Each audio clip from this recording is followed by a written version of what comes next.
décembre, là. Je vais faire comme l'année dernière, essayer de… C'est notre intérêt de communiquer au maximum. D'accord? Voilà. Alors, excusez-moi, je vais présenter Franck puisqu'il est là. Franck, on le connaît depuis 40 ans, 50 ans, un peu plus que ça, ou moins. Avec Véronique, on était au foyer avec la mère et tout ça, et on l'a vu arriver à Bordeaux. Voilà. Et c'est toute une amitié. Et, et Franck va traduire le pasteur Marc Aki, qui est grec. Et la prochaine fois, en fin août, Ah oui. une autre conférence. Voilà. Et tout ce petit monde, voilà, Jocelyne, Véro, Franck et Joël. Voilà. Vous allez voilà, c'est Eventbrite de toutes les choses qu'on fait. C'est l'équipe. Voilà. Je m'appelle Jean-Pierre Delmas, président. Véronique, les voyages. François Roche, commercial, mais je ne sais pas s'il va être connecté. Joël Galis, le pasteur de référent. Jocelyne Giraud-Girard, c'est la technique. Tout ce qui est technique, c'est elle. Et merveilleusement bien la technique. J'ai deux merveilleuses personnes qui sont Véronique et Jocelyne. Jocelyne et Véro, je ne peux pas faire sans elles. C'est vraiment ma conscience et ma référence de tout pour les voyages et pour la technique. Voilà. Et Joël qui est pour les conférences et pour les bonnes choses. Alors, nous diffusons en direct les lives, nous communiquons les mails et tout ça. Et si vous avez besoin, et s'il y a des gens qui sont intéressés, nous envoient leur mail par mon téléphone, le 06 86 99 64 24, et on vous donne toutes les informations. Et on fait un studio d'enregistrement, un fond vert, les voyages, bien sûr, Véronique, et bien sûr, le reste est Eventbrite et tout le reste, TV et pour vous. Voilà. Je vous ai présenté tout le Eventbrite. Voilà. Maintenant, tu peux commencer, Joël. Je te laisse la Voilà. place. Bon, bonjour à tous. Ah, Ah oui, les gentlemen, attends. les gentlemen, messieurs, Jocelyne vous va allez prier un pouvoir peu. rentrer. On va Par faire une contre, prière. une consigne, vous ne vous mettez pas sur les deux premiers rangs. Le Comment? reste, vous pouvez y aller. Il faudrait que les gens coupent leur micro, s'il vous plaît.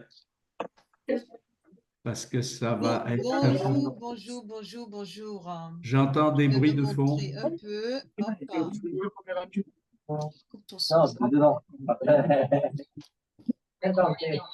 Bonjour à tous. Voilà. On va commencer, mais on va demander aussi à Fermez vos sons. Jocelyne de prier Oui. avant la conférence. Voilà. Je laisse la place. Voilà, Père Céleste et Tout-Puissant, nous voilà devant toi, Seigneur, pour ce rendez-vous que nous avons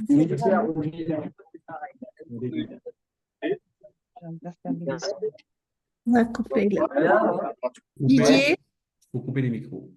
oui, Didier, si tu m'entends, il faut couper ton micro.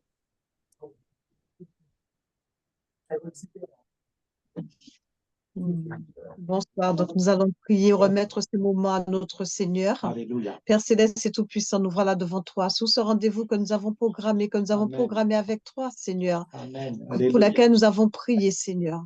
Merci pour toutes ces personnes qui sont connectées, Père. Merci pour ce moment que tu nous proposes et dans lequel tu nous donnes du temps, Père Céleste et Tout-Puissant. Nous voulons la présence du Saint-Esprit, que le Saint-Esprit puisse nous diriger, puisse conduire, Seigneur, ce rendez-vous, Père Céleste et Tout-Puissant, et que ton nom soit encore exalté, que ton nom soit encore glorifié, ô Père Céleste et Tout-Puissant. Merci pour tout ce que tu fais pour nous et merci pour le message que tu vas donner ici avec notre intervenant, le pasteur Joël Galis, qui va parler de toi, qui va parler de ton pays, qui va parler de différentes pensées. Et ces pensées, nous savons que ces pensées viennent de toi, car c'est toi qui nous as créés. Merci pour ta présence parmi nous. Merci pour le Saint-Esprit qui conduit toutes choses au nom de Jésus-Christ, notre Seigneur et Sauveur. Amen. Amen. Amen. Amen. Voilà. Gloire à Dieu. Voilà, on va ce soir un peu aborder deux mondes différents qui aujourd'hui s'opposent d'une manière très violente et qui pourtant, s'ils s'ils étaient soumis à Dieu, pourraient être complémentaires. Voilà. Hein. C'est le monde grec, c'est-à-dire le monde occidental, hein, le monde gréco-romain dont nous avons hérité en Europe et aussi aux États-Unis, au Canada, hein, le monde qu'on appelle le monde occidental. Et puis le monde juif, le monde hébraïque, qui est une spécificité du monde sémitique, parce que tout le monde sémitique n'est pas comme le monde juif et hébraïque. C'est pour ça que on va parler brièvement, parce que on pourrait parler beaucoup plus longtemps, mais ce serait, j'oserais dire, indigeste. Donc, du monde grec et du monde juif, ce qui les oppose.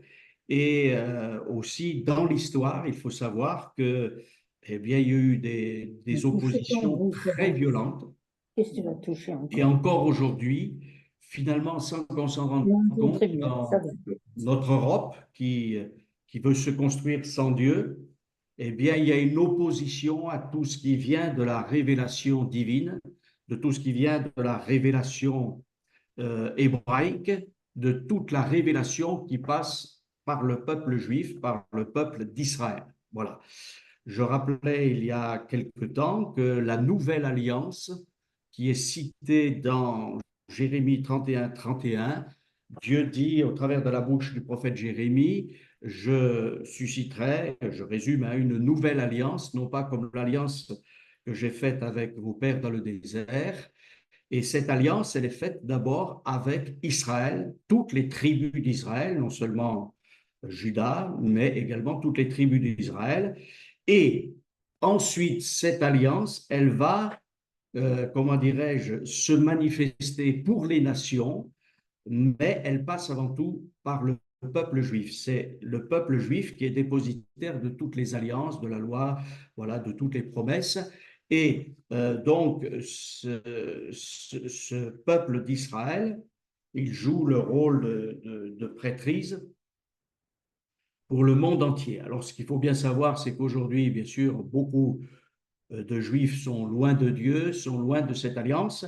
Donc, évidemment, il faut aussi qu'eux, ils reviennent à l'alliance de leur Père, mais pas simplement celle du Sinaï, mais la nouvelle alliance dans le sang précieux de Jésus. Voilà. Alors, il y a une grande opposition qui s'est manifestée d'une façon très violente entre le monde grec et le monde juif. C'est au moment où Antiochos Épiphane IV a voulu détruire en quelque sorte tout ce qui faisait référence à la Torah, tout ce qui faisait référence à la Bible. Donc ça, c'est bien avant la venue de Jésus. Et il y a eu une lutte terrible puisque ce fameux Antiochos Épiphane IV, voilà, eh bien, a voulu interdire la lecture de la Torah, les 5 premiers livres de la Bible, et aussi la circoncision. Bref, il voulait empêcher le peuple juif d'observer tous les commandements que Dieu lui avait communiqués. Voilà, alors bien sûr, nous savons par l'histoire qu'il y a eu une révolte, cette fameuse révolte des Maccabées, et au fur et à mesure, les Juifs ont pu reprendre le pouvoir sur les Grecs d'une manière bien particulière. Le temple de Jérusalem qui avait été profané sera purifié à nouveau, et pendant un temps, cet hellénisme, c'est-à-dire la mentalité grecque qui voulait être imposée au peuple juif, sera rejeté.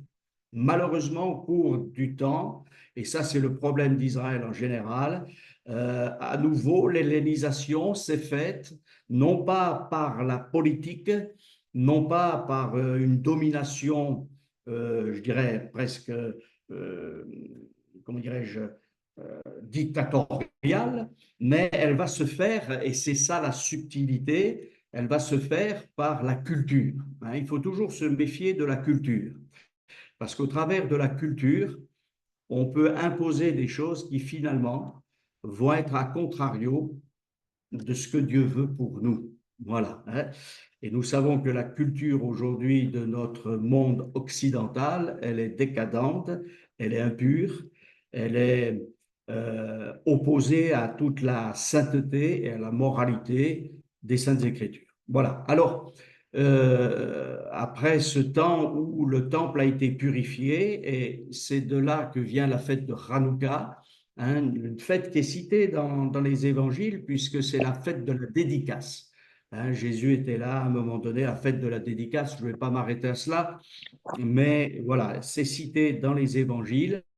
Et cette fête, bien sûr, elle commémorait la purification du temple. Je ne vais pas m'arrêter sur cette fête de Hanouka parce qu'il faudrait 2 ou 3 heures, au moins 1 heure pour parler de cette fête, mais c'est une victoire du peuple juif en face de cette hellénisation, voilà, de ce monde grec après, voilà, après bien sûr Alexandre le Grand et ses successeurs qui veulent, comment dirais-je, imposer leur façon de voir. Et aujourd'hui, finalement, si on regarde notre Europe, eh bien, c'est cela. Elle veut imposer sa façon de voir, sa façon d'être, et elle veut l'imposer au monde entier. Mais ce n'est pas du tout évident parce qu'il y a des résistances, et notamment dans le monde juif authentique et dans le monde, bien sûr, chrétien authentique. Alors, on va pouvoir faire, je vais faire quelque chose qui, c'est un document que voilà, que j'ai un petit peu, non pas modifié, mais adapté pour les étudiants de l'Institut de théologie biblique de Léonian, puisque voilà, je m'adresse à eux pour le judaïsme et pour l'histoire d'Israël, et pour qu'on puisse voir la différence entre ce monde grec et ce monde juif.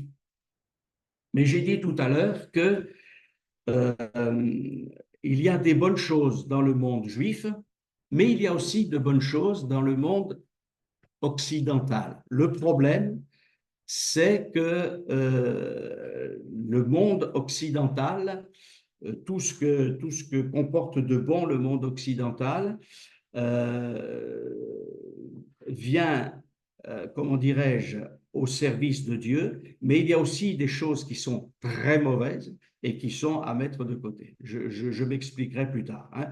Voilà, d'abord, si on se replace dans le contexte de l'écriture, de la Bible, on va s'apercevoir que, bien sûr, le monde gréco-romain et le monde juif, c'est 2 mondes vraiment très différents. D'abord, pourquoi? Parce que dans le monde gréco-romain, qui est un héritage finalement du monde babylonien, du monde voilà, perse également, il y a plusieurs dieux. Plusieurs dieux. Alors que, voilà, dans le monde de la Bible, il y a un seul Dieu. Un seul. Et si on pouvait faire parler un grec et un juif, voilà ce qu'il dirait. Le grec qui pose des questions à un juif dirait, mais où sont vos dieux, vous les juifs? Et le juif répondrait, mais nous avons un seul Dieu. Et ça déjà, c'est étonnant. Alors vous allez me dire, oui, mais nous maintenant, tous ces faux dieux de l'Égypte, de la Perse, de la Babylonie, du monde grec, du monde romain ont disparu. Oui et non. Parce que je crois qu'il y a d'autres dieux qui se sont mis en place, et en fait, le fait de nier le vrai Dieu, c'est-à-dire le Dieu créateur, le Dieu rédempteur également, place le monde entier sous les faux dieux. Alors, bien sûr, quand on va en Inde, il y a des milliers et des milliers de dieux. Quand on va en Afrique ou ailleurs, il y a l'animisme, il y a les esprits qui sont partout. Mais même dans notre monde occidental, eh bien, il y a de nouveaux dieux. Il y a les idoles de la chanson, il y a les idoles du football, il y a les idoles de la philosophie, il y a les idoles politiques. Enfin, il y a toutes sortes d'idoles, d'hommes qui finalement ont remplacé le vrai Dieu. Si on fait une analyse très sobre, parce qu'on ne va pas faire un cours d'histoire, ce n'est pas le but, mais nous savons tous, parce qu'au collège ou au lycée, on nous a enseigné ça, c'est que l'histoire des dieux de la Grèce ou de Rome, on ne peut pas dire que ce sont des vrais dieux, finalement. Hein. Voilà. On va un petit peu y revenir tout à l'heure. Alors, bien sûr, c'est très étonnant pour un grec ou un romain de voir un peuple qui a un seul Dieu. Ils avaient une multitude de dieux. Et bien évidemment, ce Dieu d'Israël, hein, parce que l'Éternel, pour résumer, c'est un Dieu qui est unique. Hein, voilà. Il se présente comme unique, même s'il n'est pas simple. Hein, ça, c'est la fameuse. Hein, vous savez que Dieu dit, je résume simplement, qu'il est Erad. Le mot Erad en hébreu, c'est une unité, mais ce n'est pas une unité simple. Hein. Il y a un autre mot qui est le mot Yarid, qui est le mot pour parler du singulier, quelque chose qui est, voilà, qui est singulier. Tandis que le mot Erad, c'est en fait un qui est pluriel. Hein. Lorsqu'il est dit l'homme et la femme deviendront une seule chair, le mot un, là, c'est Erad. Donc il y a deux individus qui sont un. Voilà. Et c'est pour cela que la notion de Père, Fils et Saint-Esprit n'est pas du tout étranger à la Torah. Voilà. Mais quand on va dans ce qu'on appelle, nous les croyants chrétiens, l'Ancien Testament, même si j'aime pas trop ce terme, c'est évident que dans les définitions de Dieu, hein, c'est Dieu au singulier, Dieu au pluriel, El Elohim Adonai, enfin le fameux tétragramme. Donc la vraie définition de Dieu, c'est qu'il y a un seul Dieu, mais qui est dans l'unité parfaite, et ça nous dépasse, hein, on ne peut pas l'expliquer, qui est plusieurs, il est un, plusieurs, et il est celui qui sera. Voilà. Donc c'est très compliqué, on ne peut pas expliquer Dieu. Et voilà. Mais on en a une révélation qui nous suffit. Voilà. Donc il y a un seul Dieu. Et là, ce qui étonne certainement le grec, c'est que le grec va dire, mais à quoi ressemble-t-il? Voilà. Et le juif va dire, mais, excusez-moi l'expression, mais à rien. Il ne ressemble à rien. Enfin, c'est pas qu'il ressemble à rien, mais on n'en a pas de représentation. Alors, est-ce qu'il est beau? Est-ce qu'il est... Voilà. Non, il n'a pas d'apparence. On ne peut pas le voir. Le Dieu invisible, hein, le Dieu invisible, dont parlent les Écritures. Hein. Donc, Dieu n'est pas visible, et pourtant, il va quand même se révéler, et il va se révéler, bien sûr, au travers du Messie. Et Jésus dit quelque chose d'étonnant, d'ailleurs. Celui qui m'a vu a vu le Père, et celui qui me connaît le Père. Voilà. Mais en fait, la vision que nous avons de Dieu n'est pas une vision simplement, comment dirais-je, oculaire, mais nous comprenons en lisant les évangiles que finalement, voir quelqu'un, ce n'est pas voir une représentation, tant une représentation de Dieu lui-même, mais de connaître sa nature, de connaître ses intentions, son amour, etc. Voilà. Donc, c'était très étonnant pour les Grecs, si vous voulez, un Dieu invisible. Un Dieu invisible. Pour eux, c'était une aberration. Voilà. Un Dieu invisible, voilà. Et, et voilà. Pourquoi? Parce que le monde grec, et d'ailleurs le monde grec est particulièrement, mais même le monde romain, et même le monde, parce qu'il faut savoir, c'est que très souvent nous pensons que le monde gréco-romain s'est fait tout seul, mais il a hérité du monde babylonien, du monde mède et même du monde égyptien qui l'ont précédé, toutes sortes de choses, par exemple comme la vis sans fin, voilà, toutes sortes de choses on dit c'est les Grecs qui l'ont inventé, peut-être qu'on vous l'a dit à l'école, mais non, ce sont les Babyloniens qui l'avaient inventé avant.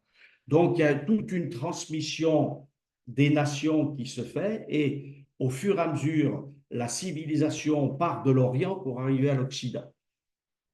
Voilà. Et le monde occidental a régné pendant des siècles sur le monde entier par la colonisation, par les missions, par toutes sortes d'influences, surtout dans ces derniers siècles. Maintenant, les choses se transforment et se changent, mais voilà pour ce qui est. Alors, quand on parle du monde grec, on découvre tout de suite, d'ailleurs, si on va en Grèce, qu'est-ce qu'on va nous faire voir? On va nous faire voir des bâtiments, on va nous faire voir des temples, on va nous faire voir des statues, on va nous faire voir toutes sortes de choses qui, d'ailleurs, entre parenthèses, sont magnifiques.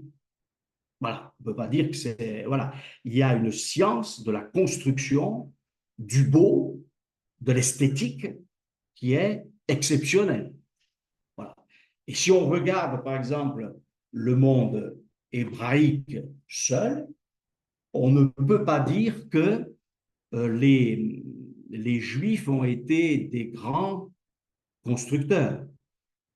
Voilà. Par exemple, la construction du premier temple de Salomon, Salomon a demandé l'aide des Sidoniens et des Tyriens pour la construction. Voilà. Hein. Pourquoi? Parce qu'ils étaient habiles pour couper le bois, etc., etc. Donc, ce qu'a fait Salomon, c'est avec les techniques héritées bien des gens qui l'avaient précédé. La Bible nous dit, par exemple, que Moïse a été élevé dans la science des Égyptiens.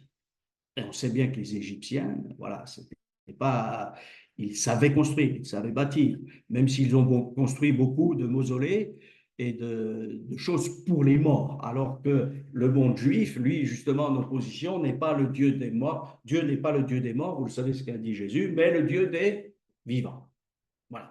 Donc, il y a une opposition, bien sûr, entre ces deux mondes, mais néanmoins, on doit reconnaître, c'est évident, que le monde grec a ses qualités, enfin le monde gréco-romain, le monde occidental. Alors, peut-être que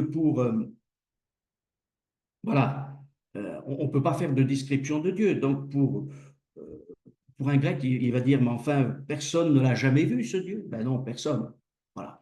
Alors, il y a des choses un peu particulières dans les Écritures, parce que la Bible nous dit quand même que Moïse voyait une représentation de l'Éternel. Voilà. Il y a qui est en fait la manifestation de l'ange de l'Éternel, parce que nous ne connaissons Dieu que par l'ange de l'Éternel, que par le Messie. Voilà. Hein. Et à chaque fois que des êtres humains dans l'Ancien et le Nouveau Testament ont vu Dieu, c'est qu'ils ont vu, voilà, en fait, la manifestation du Messie, soit avant son incarnation, soit après. Voilà. Et finalement, ce n'est pas la réalité complète de Dieu. Voilà, ça c'est impossible. Alors, personne ne l'a jamais vu. Non, dans sa puissance totale, c'est pas possible. Surtout qu'en plus, nous sommes dans le péché. Voilà. Alors, nous sommes nés tout entiers dans le péché et nous ne pouvons, lorsque Dieu se manifeste à nous, c'est une grâce. C'est une grâce. Voilà. Parce que, comme dit l'Épître aux Hébreux, notre Dieu est aussi un feu dévorant. Alors, s'il n'y avait pas eu la croix, voilà, eh bien, ce serait impossible d'avoir, non pas une communication avec Dieu, mais la communion avec Dieu. Voilà, ça, c'est toute l'histoire de la rédemption. Pas d'image. Pour un monde grec, c'est une folie. Voilà. Et puis, les Juifs disent, mais on ne peut pas faire une statue.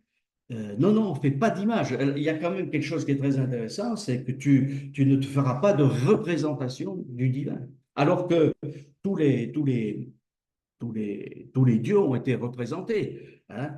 Or, il y a aussi une grande différence entre les dieux grecs et tous les dieux de toutes les nations, de toute manière, et le Dieu invisible. C'est que si on regarde bien comment dirais-je, l'histoire des dieux de tous les peuples, ce sont plutôt des hommes divinisés qui sont en train de… Il y a quand même des choses terribles dans la mythologie grecque. Hein. Il y a des viols, il y a la guerre, il y a la destruction entre dieux, il y a des choses vraiment abjectes. Voilà, c'est inimaginable. Or, le Dieu de l'Écriture, c'est un Dieu saint. C'est-à-dire, dans sa première définition de la sainteté, c'est un Dieu qui est à part. Voilà. Ce que nous devons savoir, c'est que dans le monde grec, tout est cyclique. Voilà. C'est-à-dire tout est éternel et tout sera éternel. Alors que dans la Bible, c'est quelque chose de complètement différent. Voilà. Alors, la différence, en fait, dans l'approche du monde païens du monde grec, du monde des nations en général, c'est que même si il y a la pensée dans certains mondes païens d'une création, euh, ça n'a rien à voir avec l'écriture. Hein. Le Dieu qui crée, c'est un Dieu qui crée quelque chose de bon et même de très bon. Hein.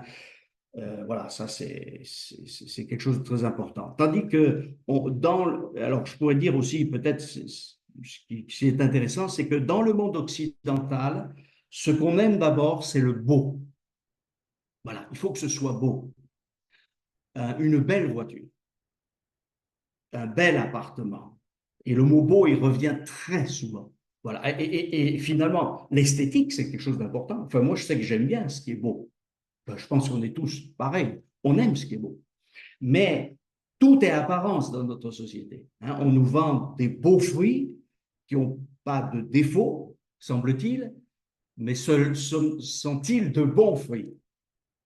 Voilà. Hein. Est-ce qu'ils ont du goût, de la saveur? Est-ce qu'ils ont de l'odeur même? Voilà. Alors, on arrive à faire des produits qui sont beaux d'aspect et qui attirent, mais qui ne sont pas forcément bons.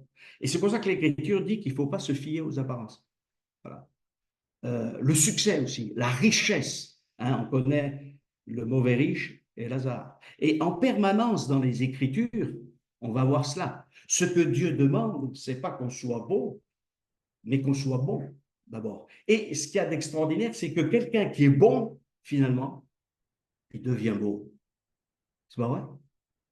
On ne voit plus, même si quelqu'un, je ne sais pas si on a tous fait cette expérience en tant que chrétien, il y a des gens qui sont tellement bons, qui sont tellement avec le Seigneur, qui rayonnent. Et même si peut-être selon les critères de l'esthétique, ils ne sont pas beaux, et ça c'est très relatif, mais voilà, ils sont beaux. Pour Dieu, ils sont beaux. Voilà. D'ailleurs, dans les traductions de la Bible, des fois, c'est marqué beau, alors que le mot, finalement, à l'origine, c'est bon. Mais le mot tov, dans les Écritures, qui est traduit très souvent par bon, il parle aussi de beau. Voilà. Quand il est dit Moïse était beau, hein, en tant que tout enfant, en fait, il était bon, hein, kitov. Voilà. Donc, voilà le danger du monde grec, et pourtant, reconnaissons, parce qu'il ne faut pas non plus opposer toujours les mondes, que faire de belles choses, c'est magnifique. Et on sait que les Grecs étaient capables de faire des vases, des statues, des inscriptions, des choses extraordinaires, héritées des civilisations, qui sont passées chez les Romains et qui sont ensuite passées dans le monde occidental. Et dans le monde occidental, plus proche de nous, il y a la Renaissance. Et cette Renaissance, elle va développer les arts, elle va retrouver la finesse du monde gréco-romain, mais elle va aussi engendrer la corruption. Parce qu'avec la beauté, il y a aussi la sensualité.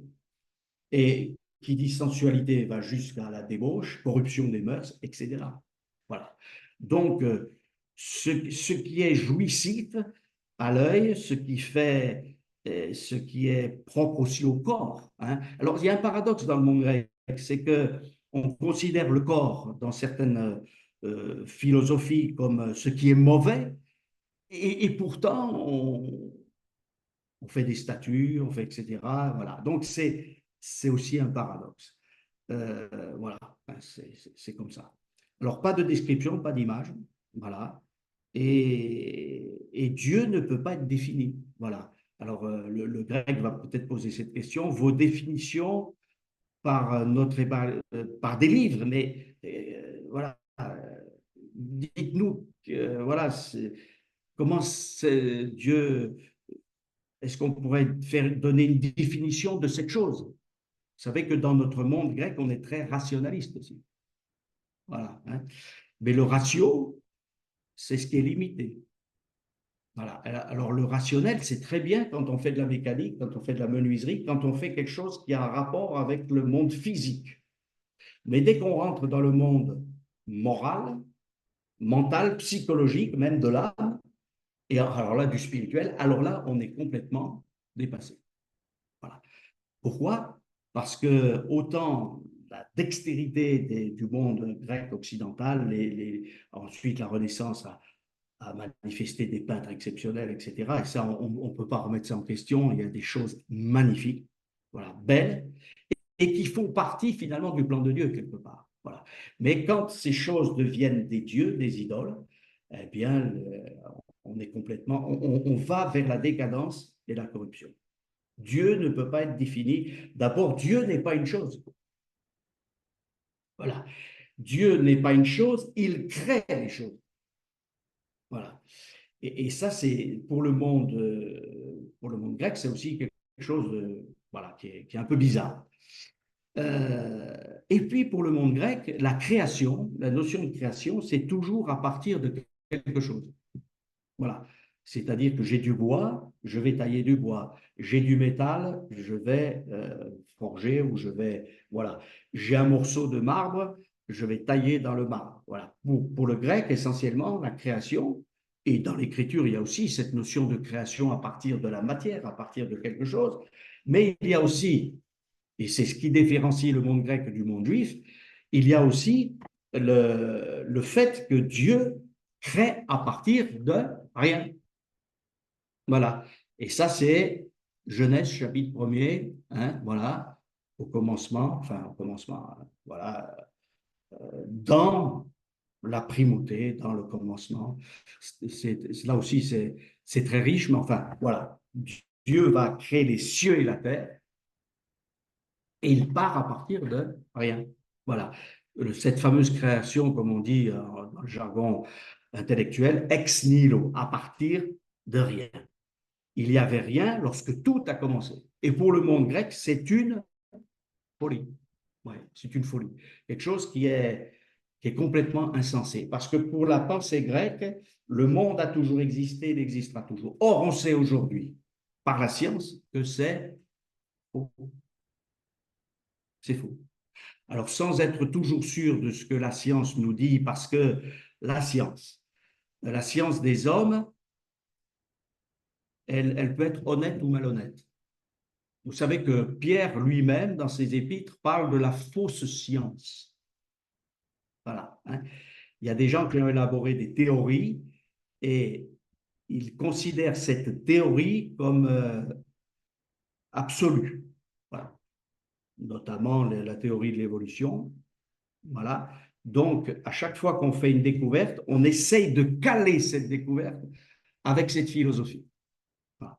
Ce qui fait qu'à un moment donné, on arrive à des aberrations. Voilà. Même si Dieu travaille dans le temps, hein, parce que Dieu n'a pas fait les choses en une seconde. Dieu travaille dans le temps. Mais il y a des choses qui nous dépassent. Et je lisais récemment, j'ai lu une partie d'un livre qui a été écrit par des Américains qui ne sont pas du tout croyants, qui disait ceci, le titre de leur livre, c'est à peu près ceci: nous connaissons 5% des choses de l'univers et encore. Vous voyez? Donc, ça veut dire qu'on ne connaît pas grand-chose et que si on est que rationaliste, eh bien, on va finir par même tomber dans le découragement parce qu'on se dit, ben voilà, moi, je suis qu'un tas de poussière, demain, je meurs et puis c'est fini, quoi. Mais est-ce que c'est vraiment fini? Non, ce n'est pas vraiment fini parce que la Bible nous dit que ce n'est pas fini. Voilà. Alors, la science, il y a Gaston Bachelard, qui était un philosophe de la science, a dit quelque chose et j'ai toujours retenu cela. La science humaine, c'est une série de corrections d'erreurs. C'est-à-dire qu'on découvre quelque chose, mais on a toujours besoin de rectifier, d'améliorer. Ce n'est pas une science parfaite. On ne sait pas tout. Et même Paul, qui a eu une grande révélation des choses divines, dira « nous connaissons en partie ». Alors c'est pour ça que souvent, quand je commence une conférence ou une intervention, je dis, vous savez, je ne vais pas pouvoir tout vous dire, parce qu'il y a des choses que je ne sais pas. Il y a des choses que Dieu garde en secret pour des temps à venir. Il ne nous révèle pas tout. Mais par contre, il y a une chose qui est sûre et certaine, c'est qu'il nous a révélé son Fils, hein, et que ça, il n'y a pas de problème. En ce qui concerne le salut et le service de Dieu, on peut être au clair d'une manière très complète. Hein. Mais il y a des choses que Dieu nous révélera peut-être dans la suite, etc. Donc, on connaît en partie. Nous connaîtrons dans les cieux, et surtout, Paul dit, nous connaîtrons comme nous avons été connus. Donc, il y a toutes sortes de choses qui sont là. Alors, là, je dirais que l'orgueil du monde occidental, c'est de vouloir toujours tout expliquer, de vouloir tout analyser et de dire, voilà, ça marche comme ça. Mais en fait, c'est de l'orgueil, c'est de la vanité. Et on voit où cette société qui a pensé, surtout au début du XXe siècle, que la science allait tout apporter, eh bien, on s'aperçoit que ce monde, il est en dérive totale. Il est dans le chaos aujourd'hui. Les nations se déchirent. Il y a la guerre, il y a la persécution, il y a la famine. Enfin, tout y est. Voilà. Et ça a été annoncé par les Saintes Écritures. Alors, le monde juif, lui, c'est pas un monde que de ratio, que de rationalité, mais c'est avant tout un monde de révélation. Voilà, c'est-à-dire qu'il y a les choses pratiques. D'ailleurs, c'est intéressant de voir que dans le monde juif, classique, quand on éduque un enfant, particulièrement un fils, euh, il ne devait pas simplement être un intellectuel ou un manuel, il devait être les deux. Les plus grands rabbins étaient des gens qui savaient travailler de leurs mains et qui étudiaient la Torah. Voilà, qui étudiaient les choses de Dieu. Donc, ce qui crée un équilibre. Le monde grec finalement, des fois, même spiritualise beaucoup les choses. Voilà. Dieu nous sauve corps, âme et esprit. Jésus est ressuscité corporellement. Voilà. Et il y a un équilibre parfait, bien sûr, dans les Saintes Écritures, dans la révélation divine. Hillel, par exemple, le grand Hillel, le grand rabbin, eh bien, était maçon et c'est un érudit de la Torah, un érudit des Saintes Écritures. Ça, c'est un équilibre. Je pense qu'aujourd'hui, notre monde occidental, d'ailleurs, souffre de ces élites qui pensent être des élites, mais qui, excusez-moi, sortent de l'école et ne savent pas ce qu'est la réalité. D'ailleurs, c'est ce qu'on leur reproche très souvent. Et puis, il y a aussi un autre monde qui est des fois dans les réalités et qui n'arrive pas à aller dans le monde spirituel. De toute manière, le vrai monde spirituel, notre monde occidental, l'a rejeté, la Révolution française particulièrement a rejeté tout ce qui était religieux. Et même si c'est évident que le monde religieux était très corrompu, mais là où le plus grave problème, c'est renier l'existence même de Dieu. Vous savez que l'Écriture dit l'insensé dit en son cœur il n'y a point de Dieu, c'est-à-dire que là on perd tous nos repères et c'est fini. Alors le monde hébraïque c'est autre chose, c'est un monde de révélation. Mais comme je le disais tout à l'heure, Dieu ne va pas tout nous révéler, mais il va nous révéler ce qui est bon pour nous. Et c'est pour ça que la Torah, la loi de Dieu, qui a été donnée d'abord à Israël, est une bonne loi. Elle est spirituelle. Elle empêche les excès. Elle empêche, par exemple, normalement, si elle est appliquée, elle empêche le fait que certains s'enrichissent excessivement par rapport aux autres. Elle renvoie à l'unité, au groupe. Voilà, il y aurait beaucoup de choses à dire sur la Torah, qui n'est pas qu'une loi, mais qui est un enseignement. Et nous, en tant que croyants, disciples de Jésus, nous avons hérité bien, de la loi royale, hein, qui résume tout. On n'est pas, comment dirais-je, excusez-moi l'expression, le mot, hein, parce qu'on n'est pas servi aux détails de la loi de Moïse, puisque d'abord ça a été donné à Israël. Voilà, les Juifs messianiques peuvent rester avec l'héritage de leur père, ça c'est normal, mais pour ceux qui ne sont pas, comment dirais-je, descendants selon la chair du peuple juif, nous savons que Dieu nous a donné à tous un cadre minimum, qui est la loi royale, que Jacques répétera, c'est quoi? C'est, eh bien, nous le savons, Jésus l'a dit lui-même, tu aimeras le Seigneur ton Dieu de tout ton cœur, de toute ton âme, de toute ta force, et ton prochain comme toi-même. Voilà. Et alors, si nous n'aimons pas notre prochain, nous n'aimons pas Dieu. Et si nous n'aimons pas Dieu, nous n'aimons pas notre prochain, c'est lié, on ne peut pas le détacher. Et c'est cette loi-là qui semble tellement réduite pourtant, mais qui est tellement riche, tellement exceptionnelle, qui fait que, d'ailleurs, cette loi-là, elle a été vécue par Dieu lui-même. Parce que Jésus a aimé son Père. Lorsqu'il parle, dit les paroles que le Père lui a données, et Jésus va nous aimer d'une manière exceptionnelle, puisqu'il va donner sa vie, non pas pour des gens de bien, mais pour des pécheurs. Donc, Dieu ne nous demande pas quelque chose qu'il n'a pas fait, mais il demande que l'on fasse ce que lui-même a accompli en la personne de son Fils. Nous savons que nous ne pouvons pas le faire tout seuls, mais heureusement, Dieu nous a donné son esprit pour nous secourir, nous aider, pour vivre cette loi. Alors, il y a une grande différence. Et pour terminer, parce qu'on pourrait pour continuer très longtemps, mais je voulais un petit peu simplement donner quelques éléments. Le monde gréco-romain, c'est un monde de philosophes.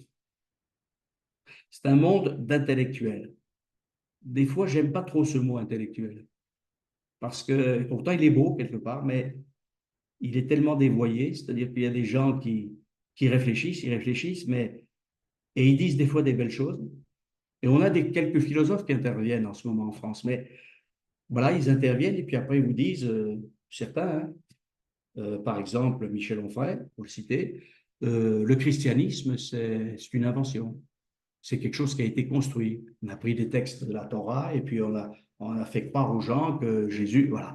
Bon, s'il avait vraiment étudié les évangiles et la Torah, il s'est aperçu que c'est pas possible. Voilà, parce que Jésus crucifié sur la croix, voilà, les soldats se partagent ses vêtements, c'est pas les disciples qui ont forcé les soldats à se partager leurs vêtements, etc. Donc, Dieu est souverain pour accomplir son plan et ça, ce n'est qu'un argument parmi des centaines. Donc, et pourtant, ils disent des fois des choses vraies. Mais quand on n'a pas Dieu, on n'a que la raison. Et là, et Paul le dira d'ailleurs, se vantant d'être sage. Et le problème, c'est toujours quand on se vante, quand on est orgueilleux. On se vante, se vantant d'être sage, ils sont devenus fous. Voilà. Alors, pas fous dans le sens qu'ils font n'importe quoi, mais ils ne donnent pas de conseils complets pour la bonne marche de la société, encore moins pour le salut éternel. Alors là, ils sont complètement à côté. Voilà. Donc, le monde des philosophes, le monde des intellectuels, le monde des scientifiques aujourd'hui aussi, mais tout ça, c'est la même chose. Voilà. Il y a la philosophie de la science, philosophie du manger et du boire. Voilà. Tout est philosophie. Alors, on peut être épicurien, on peut être hédoniste, on peut être aussi quelqu'un qui se prive de tout. Voilà.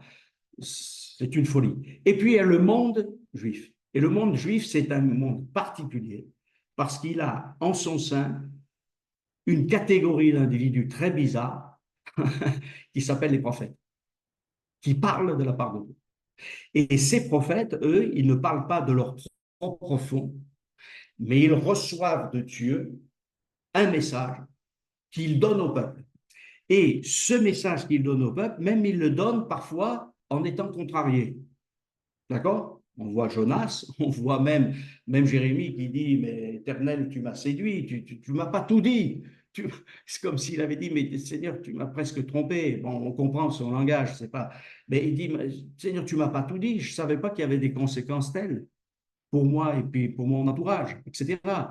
Voilà, c'est pour ça que la plupart des hommes de Dieu ou même des femmes de Dieu ne veulent pas. Ils se disent, non, on voit quelqu'un d'autre. Moïse ou Jérémie dit, je suis trop jeune. Il y a toujours des arguments.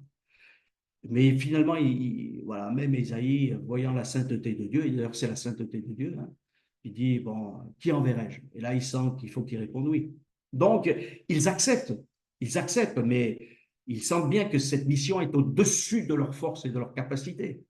Mais cette force et cette capacité va leur être donnée par l'Esprit Saint, par le Saint-Esprit. Hein? Et puis, il y a le secours de tout le monde spirituel, des anges, etc., pour les aider.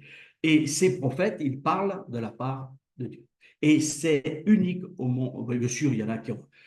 Un prophète, c'est pas quelqu'un, là aussi je vais simplement dire, c'est pas quelqu'un qui annonce l'avenir. Oui, les prophètes, des fois, annoncent l'avenir. Mais le prophète, c'est celui qui a un message de retour à Dieu. Et nous, si on le met dans notre contexte évangélique, c'est la repentance. Revenir à Dieu. Si on revient à Dieu, si on recherche à nouveau la communion avec Dieu, alors à ce moment-là, eh bien, la vraie vie va être là, les conseils seront là. En fait, le monde grec, c'est celui qui cherche à s'élever avec l'intelligence et la raison, et le prophète hébreu, donc c'est la vanité, c'est l'orgueil, qu'on le veuille ou non, et le prophète hébreu ou le croyant, hein, simplement, c'est celui qui attend que Dieu, qui veut la révélation divine. Seigneur, que dois-je faire? Lorsque Saul de Tarse se tourne vers Jésus-Christ, qui comprend que Jésus est le Messie, il dit, Seigneur, que veux-tu que je fasse? Mais il ne sait pas, il ne dit pas, moi je sais, je suis un rabbin, j'ai été élevé au pied de Gamaliel, oui, mais maintenant, ben, oui, où j'en suis? Toute cette connaissance, voilà, il me faut une révélation. Voilà. Et la différence entre le monde grec et le monde juif, c'est que pour recevoir cette révélation, il faut être humble. L'humilité précède la gloire. Alors, il y a un mot en hébreu qui est très riche, qui est ani. Hein? Alors, ce mot prononcé, il signifie. Alors, quand on dit ani en hébreu, c'est soit je, soit humble. Enfin, humble. Bon, le mot a plus de richesse que ça, mais déjà, c'est important. Pauvre. Je suis pauvre. Et c'est pour ça que quand on a dans les béatitudes, heureux et pauvres en esprit, ce n'est pas ceux qui sont dérangés, excusez-moi, mais ceux qui sont pauvres, qui réalisent que dans le monde spirituel, mais ils sont très pauvres, et qu'il leur faut la révélation divine. Et Dieu est un Dieu de révélation. S'il y a les Saintes Écritures, c'est qu'il veut se révéler à nous. Et l'explication des Écritures va se faire par le Saint-Esprit, mais avant que le Saint-Esprit ne vienne, Jésus a expliqué les Écritures. Voilà. Tous ceux qui l'avaient précédé avaient expliqué les Écritures, Moïse, Esdras, etc., et bien d'autres, mais lui, il vient avec l'interprétation parfaite. Et c'est pour ça qu'il y a eu un frottement entre le monde religieux. Hein. Donc la révélation, parce que lui, il est le Fils de Dieu, la manifestation de Dieu lui-même, et c'est pour ça que Pierre dira, mais Seigneur, à quel autre ayons-nous qu'à toi? Tu as les paroles de la vie éternelle. Les paroles du monde grec, c'est paroles et encore des paroles et encore des paroles, mais qui ne changent rien. Et d'ailleurs, nous en France, la langue française est réputée pour des beaux discours, pour des beaux discours. Il a bien parlé. Oui, mais ce ne sont que des discours. Lorsque Dieu parle, il crée. Voilà. Donc, c'est différent. Nous, quand on parle, enfin, quand l'homme parle, il peut faire un discours avec la rhétorique, avec les mots bien placés. Et des fois, même, certains prédicateurs dans le monde évangélique veulent bien parler. Mais ce qui est important, tant pis pour la faute de français, mais pourvu que le contenu soit bon et qu'il soit efficace pour les peuples. Voilà. Alors, je vais m'arrêter là parce qu'on pourrait, bien sûr, continuer après parler. Mais philosophe, opposé au prophète, le beau qui est inférieur au bon, etc. Un Dieu invisible, mais créateur, des dieux corrompus, débauchés, qui ne sont que des représentations de super-héros. Et en fait, tiens, en parlant de super-héros, notre monde occidental, particulièrement les Américains, ont créé beaucoup de super-héros. C'est impressionnant, hein? On pourrait peut-être faire une analyse là-dessus. Bon, Al-Gibor en hébreu, hein? Celui qui est au-dessus du vaillant. Le Gibor, c'est celui qui est vaillant. Mais c'est une illusion. Alors, c'est des gens il y a l'homme araignée, il y a le Superman, etc. Puis il y a même des superwoman. Et tout ça, ça ne donne rien. C'est toute une illusion, c'est de la poudre aux yeux. Voilà. Tandis que notre Dieu, lui, il a combattu et il a remporté la victoire. Alors, je veux terminer quand même par quelque chose vraiment d'évangélique, hein, parce que l'Écriture nous dit il a dépouillé les autorités et les dominations, il les a livrées publiquement en spectacle en triomphant d'elles par la croix. Voilà, et ça, c'est le message de l'Évangile. Voilà, Christ est mort pour nos péchés, il est ressuscité, il est vivant, on proclame sa grâce, son amour, sa bonté, son pardon. Tout peut se manifester, toutes ces choses que je viens de citer sont accessibles par la repentance. Et après, on attend aussi le retour de Jésus. Et c'est pour ça qu'il faut comprendre que ce monde qui vit dans un chaos a besoin maintenant de quelqu'un qui vienne redresser tout ça dans le cerveau des gens, dans le cœur des gens, dans l'esprit des gens. Et ce n'est pas les hommes de ce monde qui le feront, qui se haïssent les uns les autres, mais c'est le Seigneur Jésus qui reviendra et qui établira son royaume pendant 1000 ans et ensuite qui remettra son royaume, le royaume à son Dieu et Père pour l'éternité. Voilà, je vais m'arrêter là parce que je suis quand même assez bavard et puis il faut que je m'arrête. Alors, il y aura peut-être d'autres choses une prochaine fois. Voilà, je vous remercie de votre écoute et je dirais que je repasse l'antenne. Merci. Attends, coupe là. Ah, attendez. Merci Joël. Ça a été formidable, c'était extraordinaire. Alors, voilà. Pour ma part, je vais vous quitter parce que je sais encore que vous devez, pour certains, vous voir. Voilà, parce que 1 heure à parler presque. Ouais, je n'ai même pas vu que le temps avait passé autant que ça. Et après, très, tout bien. Alors, écoutez, que le Seigneur vous bénisse. Oui. Amen. Très, très bien. Et à toi aussi, et que tu fais un bonjour à ton épouse. Voilà. Et à la prochaine conférence, quand on aura mis il y aura si le Seigneur n'est pas revenu d'ici là, il y aura une autre conférence. Tout à fait. Très, très bien. On aura d'autres choses. Voilà. Amen. Eh bien, merci aussi de m'avoir écouté, d'avoir patienté. Très, très bien. Super. Et puis peut-être qu'un jour, on pourra le faire. Alors, il faut faire des choses plus courtes avec des questions-réponses. Mais là, je suis en plein d'aménagement. Voilà. Et après, il faut que je sois un peu plus discret. Mais tu te mets en place, tu te mets, voilà. Et tu nous dis les programmes et quand tu te sens bien. Mais voilà. Je te sens, là, je suis content parce que je te vois à dynamisme comme quand je t'ai connu il y a quelques temps. Oui, alors, parce que comme je suis passé avec des problèmes de santé, mais Dieu m'a renouvelé. Amen. Et puis, bon, par la grâce de Dieu, on va pouvoir continuer. Hein. Très, très bien. Il n'y a que lui qui peut nous soutenir. Voilà. Amen. Alors, les Itraot, comme on dit en hébreu, à bientôt. Très bientôt. L'homme, les Koulam, et puis voilà. Très, très bien. Que le Seigneur vous bénisse Au revoir. Abondamment. Allez, à très bientôt. Ciao. Au revoir. Je vais laisser la place à Véronique qui a des informations à vous donner pour le voyage en Grèce et d'autres conférences avec Franck, justement, le prochain, pour la fin du mois, la fin du mois d'août. Voilà. Vas-y, Véro, je te laisse la place. Oui, alors c'est juste pour vous dire nos prochains rendez-vous. Fin de ce mois de juillet, nous aurons une assemblée générale de notre association. Alors, on va vous envoyer la date précise. C'est un mardi, c'est le dernier mardi du mois de juillet. Je crois que c'est le 30. Le 30 juillet à 18h15, juste avant la réunion à l'église évangélique de Bordeaux. Donc voilà, on se retrouve sur place ou alors en visio pour ceux qui peuvent. Vous savez que tous les inscrits au voyage pour le prochain voyage de la croisière en Grèce sont bien sûr adhérents de l'association. Donc vous êtes tous invités. Et plus encore toutes les autres personnes. Nous sommes une cinquantaine d'adhérents. Tout à fait. Il y aura un Zoom, justement. Ce sera, oui, en direct aussi.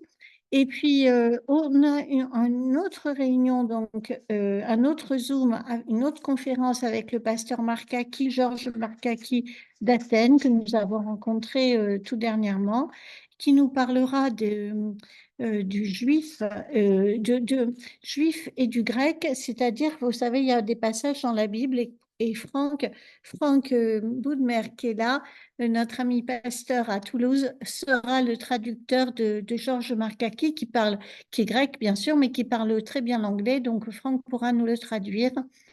Voilà, et ce sera donc sur le thème, je pense que c'est Galates 3, 24, mais peut-être un peu plus encore. Franck, c'est ça? Franck, on ne t'entend pas. On t'entend. C'est normal, quand je prends mon micro, on ne m'entend pas. Ouais, maintenant tu m'entends là. Ouais. Oui, non, c'était aussi sur le grec, le juif. Maintenant, on n'a pas développé davantage. On a beaucoup parlé avec le pasteur Georges, mais juste comme ça, bâton rompu, un petit peu de notre vécu, de différentes doctrines. En tout cas, c'était intéressant ce soir et je pense que ça pose les bases pour la suite qui viendra après. Hein. Ouais. Et moi, Oui, oui. pour que ça soit concret, moi j'aimerais maintenant, à partir de ça, sachant que le monde occidental a été quand même bien contaminé par la pensée grecque, c'est comment apporter l'évangile, sachant qu'on est beaucoup basé sur le rationnel. Et on se rend compte que de plus en plus d'églises, maintenant, veulent armer leurs étudiants, par exemple, à aussi se défendre sur le plan de la science, etc. Et là, c'est intéressant de dire, c'est pas parce que je crois, à un moment, on a pensé c'est science ou foi, mais pas les deux. Et en fait, il faut connecter les deux, parce que nos étudiants, on ne peut pas leur dire n'allez pas à l'école, l'école ne leur parlera pas de Dieu, gommera toute cette dimension, mais il faut qu'ils soient armés pour répondre et parler, quoi. Hein. Donc, enfin, moi, c'est des sujets qui m'intéressent, et je pense que le pasteur Georges, avec son côté grec, nous apportera encore beaucoup de bonnes choses. Oui, de révélation. Oui, Amen. merci Franck. Donc, nous n'avons pas vraiment décidé la date. On a proposé fin août, un lundi soir au pasteur Markaki, et nous aurons la réponse très vite. Donc, on vous tient au courant pour ce prochain rendez-vous. Et alors, ensuite, nous en avons encore un de rendez-vous. Là, c'est particulièrement pour les 18 personnes que nous sommes qui partons en Grèce en octobre. Ce sera donc fin septembre avec l'agence de voyage qui nous donnera les dernières consignes de voyage, ce qu'on peut mettre dans sa valise et ce qu'on doit mettre dans sa valise. Et puis, on aura notre livret de voyage, comment on va, où est-ce qu'on va être dans le paquebot, nos cabines. Et puis, nous pourrons attaquer ce sujet sur les pas de Paul ensemble, donc un peu plus, avec plus de précision encore que nous aurons d'ici le mois de septembre pour le départ du 10 octobre. Voilà. On a un beau programme et des belles visites programmées hein, déjà, mais bon, vous en saurez plus en septembre. Voilà. Voilà, merci donc à tous et tout est enregistré pour ceux qui n'ont pas pu se joindre ce soir à nous. Vous-même, vous pourrez réécouter, on pourra réécouter tout ce que nous a dit le pasteur parce que c'était très riche et il y a besoin peut-être d'en savoir encore plus. Mais on est lancé sur ce beau sujet de la Grèce et de ce monde dans lequel nous avons évolué. Voilà. Merci, merci. Merci. On peut Et à finir très avec une bientôt. prière de Franck. Franck veut bien amener la clôture avec une prière, une intercession. Sans problème. Alléluia. Seigneur, nous te rendons grâce parce qu'on réalise la grâce qu'on a eue d'avoir une révélation de Jésus. C'est ce que dit Paul. Il dit l'évangile que nous prêchons, il ne vient pas des hommes, il ne vient pas de la terre, mais c'est par une révélation que je l'ai reçue. Et Seigneur, c'est une grâce quand, au-delà de toutes les barrières intellectuelles qu'on s'est créées, tout ce qu'on a entendu, toutes les forteresses qu'on s'est forgées, tu touches notre cœur et tu nous fais naître de nouveau. C'est une grâce et nous pouvons que te louer, Père. Et nous pensons à tous ces millions de Français qui sont dans cette école grecque. Et Seigneur, nous voulons prier pour que notre pays, Seigneur, soit visité par la puissance du Saint-Esprit et que tu nous fasses grâce, Seigneur, et que tu viennes te révéler. On a parlé de repentance. Quand un cœur est touché jusqu'à s'humilier, te demander pardon devant ta sainteté, quand tu parais dans toute ta grandeur, c'est une grâce. Et Seigneur, nous prions que l'expérience qu'on a vécue, elle se répande autour de nous et que beaucoup soient sauvés. Au nom de Jésus, Père, tu disais à Paul, ne te tais pas parce que j'ai un peuple nombreux dans cette ville. Amen. Alors nous voulons aller et nous voulons témoigner autour de nous en comptant sur l'action du Saint-Esprit qui ouvre les cœurs. Un Seigneur qui détruit tous les voiles que l'ennemi a placés sur les yeux pour les empêcher de voir luire les splendeurs de l'Évangile. Seigneur, nous sommes honorés et vraiment heureux de pouvoir travailler avec toi pour l'étendre le royaume de Dieu dans ce pays de France. Seigneur, glorifie-toi, bénis toute l'équipe d'Eventray, bénis tous les projets à venir. Tu as dit, Seigneur, recommande tes œuvres à l'Éternel et tes projets se réaliseront. Alors que ta grâce continue de les accompagner, de les inspirer, dans chaque décision qu'ils prennent pour la gloire de Alléluia. ton nom. Seigneur, au nom de Jésus, Amen et Amen. Amen. Merci, Seigneur. Amen, amen, amen. Amen. Merci, Yes, Franck. avec Merci. plaisir. Merci, merci. Bénédiction. Ah, Amen. Christian est là. Les connexions de 40 ans. Alléluia. Alléluia. À Soirée à une tous prochaine. et bonne Salut été. Christian. Soyez bénis. Ciao, Amen. ciao. Ciao, ciao, ciao. Bonne soirée à tous et à toutes. À une Merci. prochaine. À très Merci. bientôt. Au Merci revoir. Au revoir. d'être venu ce soir. Au revoir. Au revoir. Au revoir. Au revoir. Au revoir.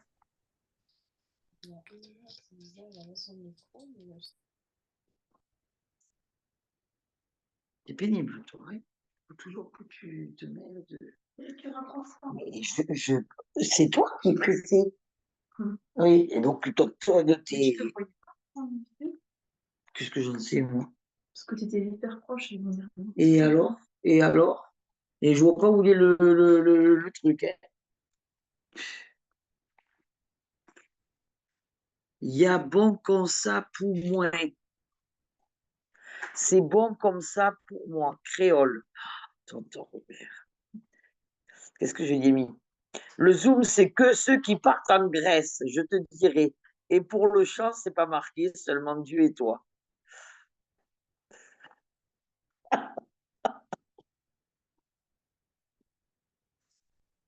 Mais moi, je ne sais pas leur raconter le Zoom, hein, parce que c'est pas un Zoom du voyage, c'est un Zoom sur le monde grec, le monde occidental. Alors, j'ai pris des notes, mais c'est compliqué hein, de suivre. Oui, c'était un Zoom, effectivement, pour annoncer le voyage, mais c'était ouvert à tout le monde, hein. C'est vraiment un Zoom où on peut voir la manière de penser des Grecs et des Hébreux. Donc, c'est un Zoom très, très, très intéressant. Bienvenue, Evelyne.